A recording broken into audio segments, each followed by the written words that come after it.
오늘 말씀 이사야서 42장 1절로부터 9절입니다.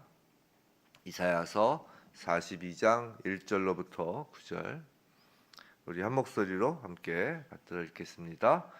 내가 붙드는 나의 종 내 마음에 기뻐하는 자 곧 내가 택한 사람을 보라.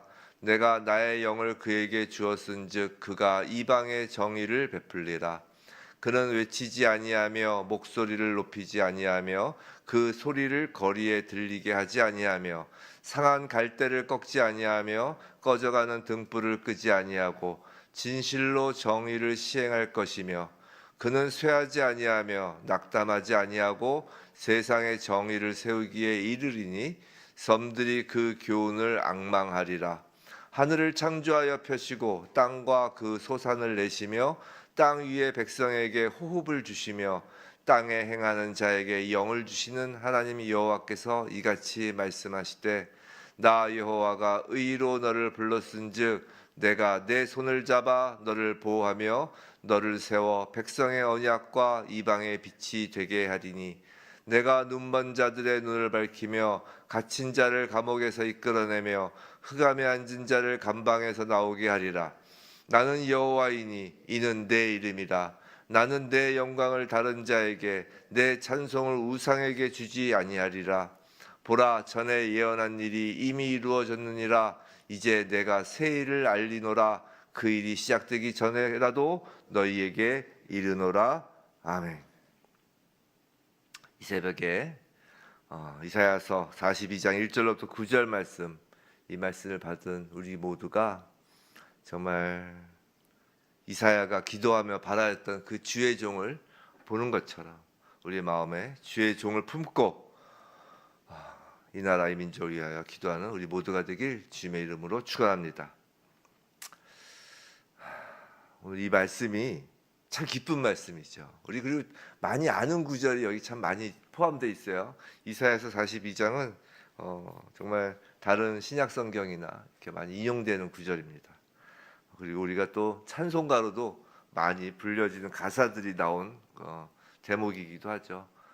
그래서 정말 기쁨이 넘치는 그런 말씀인데 제가 이 설교를 준비하면서 좀 기쁨보다는 좀 무거운 마음을 가지고 설교를 준비를 좀 했습니다. 오늘 제목은 보라 나의 종을 보라인데요. 지금 우리는 혼란과 위기의 시대에 살고 있습니다. 그죠? 뭐 그러지 않은 적이 사실 언제 있었습니까? 늘 혼란과 위기였죠. 근데 지금 또 특히 혼란과 위기의 시대에 살고 있는 것 같아요. 정치는 흔들리고요. 경제는 불안하죠. 사회는 무엇보다 또 사회는 도덕적인 방향도 잃고 있어요.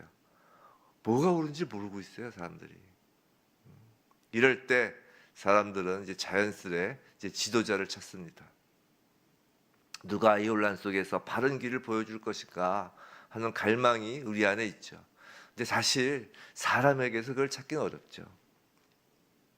지도자는 지도자라고 칭하여지는 사람, 칭하여지고자 하는 사람 많지만 정말 참된 지도자는 보기 어렵다는 것이 사실입니다. 이사야서 42장은 물론 예언입니다. 근데 단순히 예언인 것뿐일까요? 이 시대에 주시는 하나님의 메시지이기도 합니다. 42장은 이사야를 통해 보여주신 하나님의 종, 이 땅에 오시는 메시아인 예수 그리스도에 대한 예언이에요.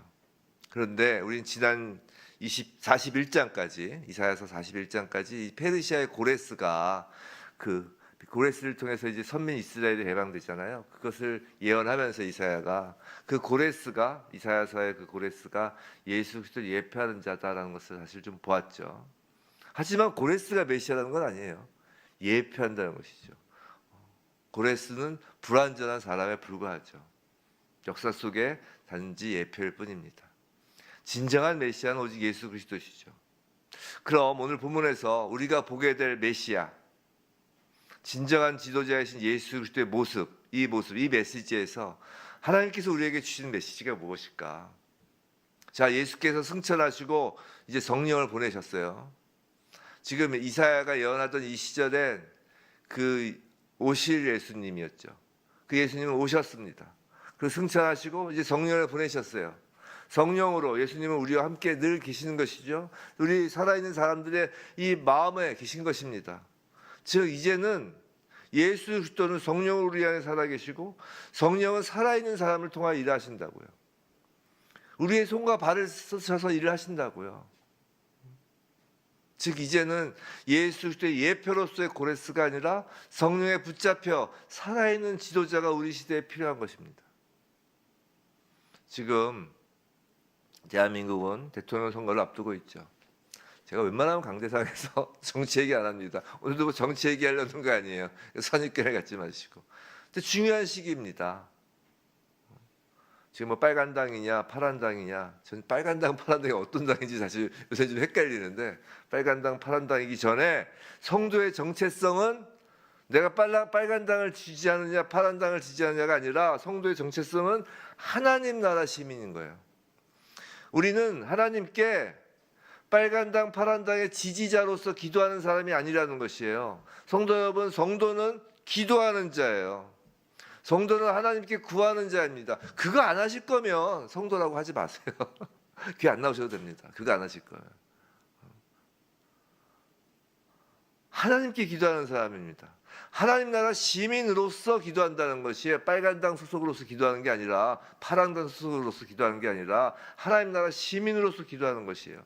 그렇기 때문에 우리가 지도자를 놓고 기도할 땐 성경에서 말씀하신 지도자를 보내달라고 기도해야 된다는 것이에요.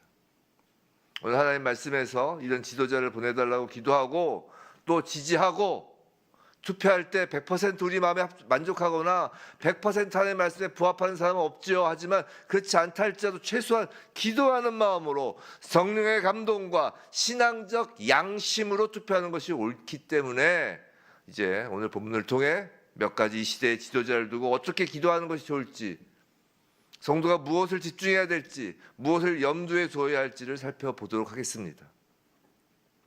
첫 번째, 지도자는 하나님이 붙드시는 사람이기를 기도합니다. 우리는 이런 지도자를 기도합니다. 하나님께서 붙드시는 사람을 지도자로 보내달라고 기도하시길 바랍니다. 1절이죠. 내가 붙드는 종, 내가 붙드는 나의 종, 내 마음에 기뻐하는 자, 내가 택한 사람을 보라 라고 합니다. 진정한 지도자는 스스로 일어서는 사람이 아니에요. 하나님께 붙들린 사람입니다. 오늘날의 지도자는 자기 PR이나 이미지 관리 전략으로 세워지죠. 온갖 그 세상적인 방법으로 세워지죠. 하지만 하나님의 종은 다릅니다. 그는 하나님의 선택을 받고 하나님의 능력으로 붙들리는 사람이에요. 다윗을 보세요. 양치기 소년이었지만 하나님이 기름 부으시자 온 이스라엘의 왕이 되었습니다. 반대로 사울을 보세요. 외모와 출신은 훌륭했지만 하나님이 그를 떠나시자 결국 실패한 지도자가 되는 것이에요. 우리 시대의 지도자에게 가장 먼저 필요한 것은 하나님께 붙들린 지도자인 것이에요. 그런 자가 지도자가 되게 하여 달라고 기도하는 것, 이게 하나님 나라 시민의 당연한 기도 내용이어야 합니다. 빨간 당, 파란 당 크게 중요한 게 하나님께 붙들린 자. 둘째, 성령이 함께 하시는 지도자에게 기도합시다. 성령이 함께 하시는. 1절 중반부에 나오죠. 내가 나의 영을 그에게 주었은즉이라고 합니다. 성도 여러분, 세상의 지도자는 자기의 지혜와 카리스마로 사람들을 이끌지만 하나님의 지도자는 성령의 능력으로 사람들을 섬깁니다. 예수님조차 공생애를 시작하실 때 성령의 기름 부음을 받으셨어요. 성령 없는 지도자는 소리가 크고 겉은 화려할 수 있지만 사람의 마음을 변화시키지 못한다고요. 지도자는 물론 능력이 필요합니다. 그러나 그 능력은 성령이 주시는 능력이어야 돼요. 성령이 주시는 지혜, 인내, 통찰력에서 그 능력이 나오는 것입니다. 오늘날 우리에게 절실한 지도자는 바로 이런 사람입니다. 세 번째, 우리가 어떤 지도자를 놓고 기도해야 될지를 지금 말씀을 드리는 거예요. 하나님께 기도하는 거잖아요. 세 번째, 정의를 세우는 지도자에게 기도합시다. 1절 끝부분, 그가 이방의 정의를 베풀리라 라고 하고, 또 3절에서 4절을 보면 그는 상한 갈대를 꺾지 아니하며 꺼져가는 등불을 끄지 아니하고 진실로 정의를 시행할 것이며, 또 그는 쇠하지 아니하며 낙담하지 아니하고 세상에 정의를 세우기에 이르리니 섬들이 그 교훈을 앙망하리요라고 합니다. 정의를 세우는 지도자예요. 그런데 그는 상한 갈대를 꺾지 않고 꺼져가는 등불을 끄지 않는다고 했어요. 이사야 42장에서 아마 유명한 구절이 많지만 가장 감동적인 표현일 거예요. 그죠? 상한 갈대를 꺾지 아니하시고 꺼져가는 등불을 끄지 않으시는, 이것이 바로 참 지도자의 모습, 참된 정의라고요. 강한 자에게 강하고 약한 자에게는 부드러운 정의죠. 정의를 말하지만 폭력적으로 하지 않는 정의입니다. 사람을 살리되 억지로 끌고 가지 않습니다. 하나님의 일하시는 방법을 보세요. 하나님은 결코 사람을 윽박지르면서 일하시는 분이 아니에요. 오늘날 많은 지도자들이 정의라는 이름으로 칼을 휘두릅니다. 사람을 무너뜨려요. 옛날 일본의 어떤 정치가가 따뜻한 개혁 이런 이야기를 했는데, 어떻게 개혁이 따뜻할 수 있느냐? 할 수 있다는 것이에요. 모든 것에 이제 그런 말씀드린 적 있잖아요. 법철학자 중에 판덴베르 그런 사람이 있는데, 그 사람이 법이 무엇이냐 할 때 법의 가장 기초는 사랑이라고 했어요. 사랑. 놀랍죠? 그 차가운 법의 가장 기초가 오히려 사랑이라는 것이에요. 이 하나님 나라의 법, 이 성경의 율법이 그 사랑 위에 세워진 거잖아요. 오늘날 많은 지도자들은 정의라는 이름으로 사람을 죽이지만 하나님의 종은 긍휼의 정의를 행하는 것이에요. 상처 입은 이들을 감싸고 꺼져가는 영혼을 다시 살리는 사람입니다. 세상은 정의를 칼로 이루려고 하지만 하나님 나라에서는 정의를 십자가 사랑으로 이루셨음을 명심해야 되는 것이에요. 이제 정말 이 대한민국 땅에 정말 복수의 칼춤을 멈출 수 있는 지도자가 나타나길 기도합니다. 정말 우리 민족이 얼마나 복수의 칼춤이 쳐졌나요? 일제시대 때부터 시작해서, 아니 그 전부터 시작해서 자기가 정권을 잡으면 다른 사람을 죽이고, 또 잡으면 또 복수하고, 일제시대 때도 그렇고, 일제시대 끝나면 또 일제 또 부역했다 또 죽이고, 또 죽이고, 또 죽이고. 6.25 때는 그런 거 있잖아요. 6.25 때 북한군이 내려오면 인민군 북한 국기 흔들고, 남한군이 다시 올라가면 남한 국기 흔들고, 그러면서 서로 왔다 갔다 하면서 얼마나 많이 죽였나요? 서로 복수의 칼날을. 그 칼날이 지금도 돌고 있는 거 아닙니까? 대한민국에. 정말 복수의 칼춤을 멈출 수 있는 지도자가 나타나길 기도합니다. 정의는 그게 정의가 아니에요. 그건 복수일 뿐이에요. 넷째, 흔들리지 않는 소망의 리더십이 있는 지도자에게 기도합니다. 4절을 보면 그는 쇠하지 아니하며 낙담하지 아니하고 세상의 정의를 세우기에 이르리니라고 합니다. 쇠하지 아니하며 낙담하지 아니하며. 이 시대는 금방 낙심하고 포기하는 그런 지도자들로 가득합니다. 감정의 기복이 심해요. 여론에 민감하고 여론에 민감하게 반응해서 아주 쉽게 흔들립니다. 사람 눈치를 너무 많이 봐요. 그러나 하나님의 종은 낙심하지 않습니다. 사람의 눈치를 보지 않습니다. 하나님의 뜻을 바라보며 끝까지 나아갑니다. 예수님을 보세요. 예수님은 십자가의 길에 고통스러워도 낙심하지 않으셨어요. 사람들의 조롱 그 길을 뚫고 가신다고요. 바울은 감옥 속에서도 복음을 포기하지 않았습니다. 참 지도자는 사람을 기쁘게 하기보다 하나님을 기쁘게 하기 위해 삽니다. 그에게는 하늘의 비전이 있는 것이에요. 자, 5번째, 하나님의 언약 안에 있는 지도자에게 기도합시다. 6절에서 7절, 나 여호와가 이로 너를 불렀은즉 내가 내 손을 잡아 너를 보호하며 너를 세워 백성의 언약과 이방의 빛이 되게 하리니 내가 눈먼 자들의 눈을 밝히며 갇힌 자를 감옥에서 이끌어내며 흑암에 앉은 자를 감방에서 나오게 하리라. 지도자는 하나님의 언약에 기반한 사명을 가진 사람이어야 돼요. 자, 예수께서 바로 이 일을 하셨잖아요. 눈먼 자들의 눈을 밝히셨잖아요. 예수님께서 왜 눈먼 자들의 눈을 밝혔어요? 왜 맹인의 눈을 뜨게 했어요? 이 말씀을 이루시기 위해서인 거예요. 이 말씀대로 흑암에 앉은 자에게 흑암의 그 자리에서 나오게 하기 위해서라고요. 이 말씀을 그대로 이루시기 위해서입니다. 지도자는 자기 목표로 일하는 사람이 아니에요. 내가 옳다고 하는 것으로 하는 것이 지도자가 아닙니다. 하나님이 주신 말씀, 하나님이 주신 그 언약 안에서 사명을 가지고 목표를 가지고 나아가는 자가 참된 지도자예요. 그래서 하나님의 지도자는 자신의 편의대로 살지 않고 자신의 편의대로 목표를 정하지 않습니다. 하나님이 주신 그 사명에 생명을 거는 것이에요. 이 본문에서 말씀하시는 이 종은 눈먼 자를 보게 하고 갇힌 자를 자유케 하는 자입니다.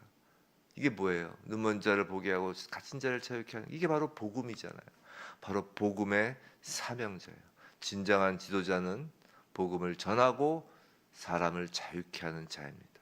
성도 여러분, 지금 세상 대통령, 세상 정치 지도자를 뽑는데 복음을 운운한다고 기독교를 비난하시렵니까? 그건 그쪽 세계 사람, 그쪽 세계 이야기고, 목사님 이야기고, 왜 그걸 강대상에서 이야기하세요? 이 땅에 대한민국 뽑는 대통령 뽑는데, 세상 지도자 뽑는데 왜 강대상에서 그런 이야기 하십니까? 그런 생각이 드십니까? 지금 저는 세상 사람들에게 말씀을 전하는 게 아니에요. 적어도 새벽 설교를 들을 정도면, 이거 나중에 녹화해서라도 들을 정도면, 녹음된 걸 들을 정도면, 그래도 어느 정도는 하나님 나라 그 시민권 증서에 잉크 한 방울이라도 묻어 있는 분들께 전하는 거라고요. 지금 제가 세상 사람들한테 이야기하는 게 아니잖아요. 지금 세상 정치와 복음을, 세상 일과 성경을 분리해야 한다라고 생각하시는 분이나 만약에 주장하는 사람들이 있다면 그건 세상의 생각이고 세상 사람들의 주장이에요. 하나님 나라 백성의 생각이거나 주장이어서는 절대 안 됩니다. 성도란 무릇 모든 정치 행동에 있어서 복음을 자유롭게 전할 수 있을 것인지 여부가 기준이 될 수밖에 없는 것이라고요. 이건 지금 예수 믿고 있는 교회 살자고 하는 말이 아니에요. 오히려 아직 예수를 믿지 않는 불신자들의 영혼을 사랑하고 긍휼히 여기기 하는 말입니다. 제가 예전에 한번 그 차별금지법 그거 한번 이야기할 때 그런 말씀 한번 드린 적이 있어요. 뭐냐? 우리가 차별금지법을 반대하는 건 교회 살자고 하는 것이 아닙니다. 차별금지법 만들어 보라고 해서 하나님께서 교회를 없애시나? 교회는 하나님께서 살리시고 하나님께서 없애시는 거예요. 차별금지법으로 생기고 없어지는 것이 아니라. 그래서 왜 반대하느냐? 우리가 동성애자들 미워해서도 아니에요. 우리가 뭐하러 동성애자들 미워합니까? 불쌍한 사람들인데. 왜 반대를 하느냐? 동성애자들이 돌아올 수 있는, 복음으로 돌아올 수 있는 사닥다리를 걷어차버리기 때문에 반대하는 것이에요. 예수를 안 믿는 사람들에게 복음을 전할 수 있는 그 통로를 막아버리고 그걸 차버리기 때문에 그런 것입니다. 물론 하나님이 하시면 그 뚫죠. 근데 왜 그런데 반대를 하느냐? 그거 놓고 있는 사람들이 지옥 가지 말라고 불쌍해서 하는 거예요. 맞아요. 교회 다니는 사람들은 오지랖이 넓은 사람들이에요.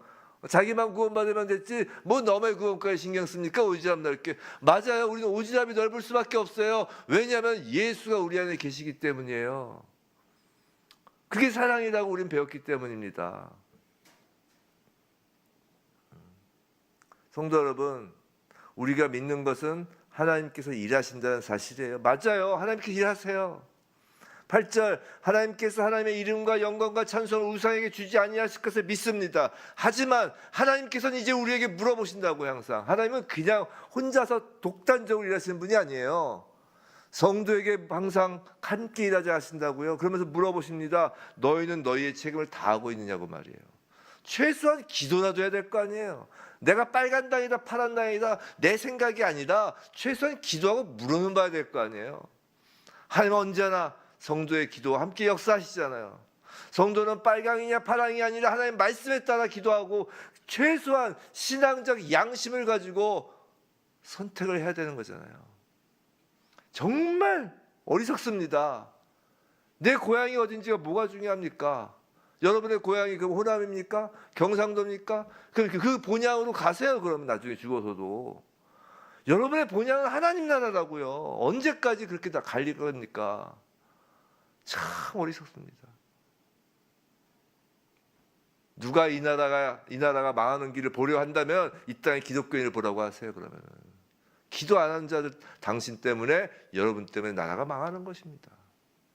뭐 다른 사람 핑계 댈 거 없어요. 하나님은 항상 교회가 묶은 것을 묶고 교회가 푼 것을 푸시는 분이에요. 적어도 기도를 하십시오. 말씀에 근거하세요. 오늘 이 주의 종 이 42장 이 예수 그리스도의 이 아름다운 본문을 가지고 제가 설교를 준비하는데 마음이 무겁더라고요. 예수님은 지금도 계신데, 예수님은 지금도 계신데, 그저 이 땅에 조의 말해서 성도란 자들이 빨강 파랑에 나뉘어가지고 분명히 말씀에 근거하여 기도하시며 이런 지도자를 달라고 기도하시기 바랍니다. 하나님 아버지께서 이 땅에 뿌려진 순교자들의 피를 기억하세요.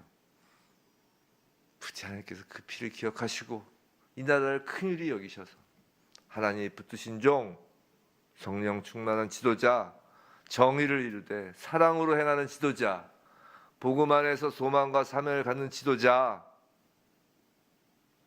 적어도 이 땅에 차별금지법 만들지 않는 지도자, 제가 아주 대놓고 이야기하겠습니다. 차별금지법 찬성하느냐 안 하느냐로 뽑으세요. 그냥 영 모르겠으면. 전 그렇게 주장합니다. 뭐 저거 반대라도 상관없어요. 전 그렇게 생각합니다. 제 기도 가운데. 왜냐하면 저는 사람을 사랑하기 때문이에요. 동성애자들을 사랑하기 때문입니다. 오히려 그들의 구원을 원하기 때문입니다. 그들을 미워하는 것이 아니라. 영 모르겠으면 차별금지법을 찬성하느냐 반대하느냐로 뽑으세요. 다 찬성한다 그 뽑지 마세요. 안타까운 일입니다. 안타까운 일입니다. 부디 복음 안에서 소망과 사명을 갖는 지도자를 보내주시기를. 누군지 저도 모르겠어요. 사람이 중요한 게 아니라 배후에서 일하시는 하나님이 중요하시죠. 그 배후에 누가 있는지를 보세요.